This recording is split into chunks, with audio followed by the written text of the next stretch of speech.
Iman Ghadzhi has recently exploded onto the YouTube finance scene, with his YouTube videos racking in hundreds of thousands, if not millions of views. But I wanted to take a deep dive into Iman's story and see if everything lines up. What enabled him to become so rich at such a young age? And is there more to him than meets the eye?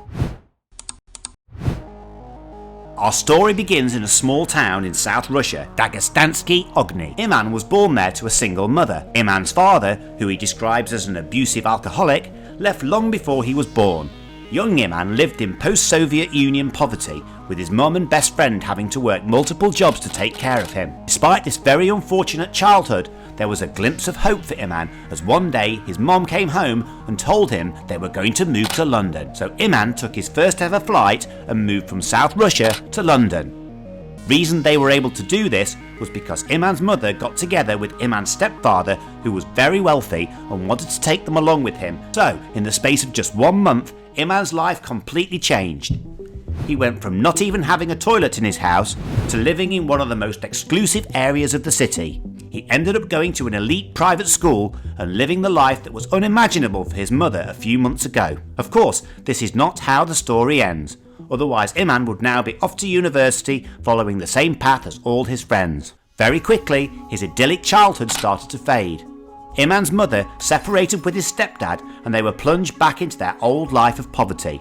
Iman said that at this point, his stepdad cut us off entirely. At the age of 14, Iman had to step up and take on the role of looking after himself and his mother. So, he started his first business. Despite a childhood dream compelling him to play professional football, he realised at the age 15 he wasn't good enough. So it was time for him to find another way to make money: Instagram theme pages. Iman would buy Instagram accounts and then, using his social media experience, grow them up and sell them for a profit.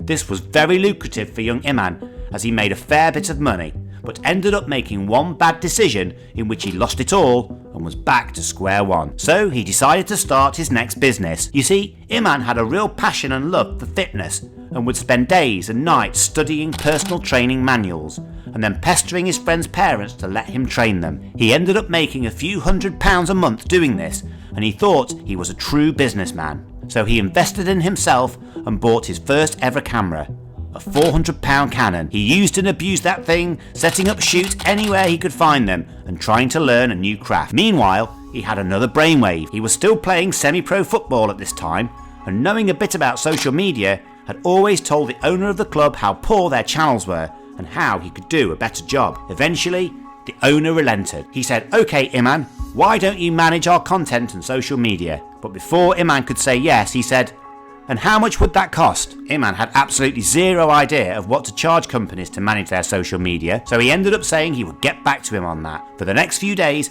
Iman racked his brain, did some research, and settled on the grand sum of £75 a week. Yes, his first ever agency client was £300 per month. But despite that being a lot of money for Iman at the time, he said it didn't matter if he was getting £1 per month or £300 a month, because the greatest gift he could have got at that time was hope. It was the first time in his life that he had a recurring income and could finally say, "my client," which is something he still finds cool to this day. It was an entire 7 months until he got his next client. Most people would have given up at that point, but not Iman. He was hooked. Eventually, he finally landed a call with a company called Athlete. So nervous Iman dialed the numbers and the phone call finally ended with the words, "Okay, let's do it." This was the turning point in his agency career. The next 2 weeks were to be even crazier. He went on to sign his second client for £1,500, then another for £750. Within the space of 14 days, he went from £300 per month to £4,150 per month with 3 clients while he was still in high school. It was at this point that Iman was making enough money to drop out of school. He had never felt more anxiety and doubt in his life. What scared Iman so much was the fact he may have thrown away the education that his mum had sacrificed her entire life for. After achieving great results with the companies he was working with, Iman created a step-by-step program teaching others how to do the same. After 12 months, 1,100 customers had enrolled. To this day, Iman still runs his agency, and it continues to generate £45,000 plus per month in profit. This, along with his YouTube channel, have resulted in Iman being incredibly successful at just age 23. After looking at Iman's come-up story, it's safe to say that Iman did not adopt this lifestyle by luck. Some may strongly dislike him, but ultimately his work ethic and drive have led him to becoming one of the most visionary and successful young entrepreneurs in the YouTube finance scene.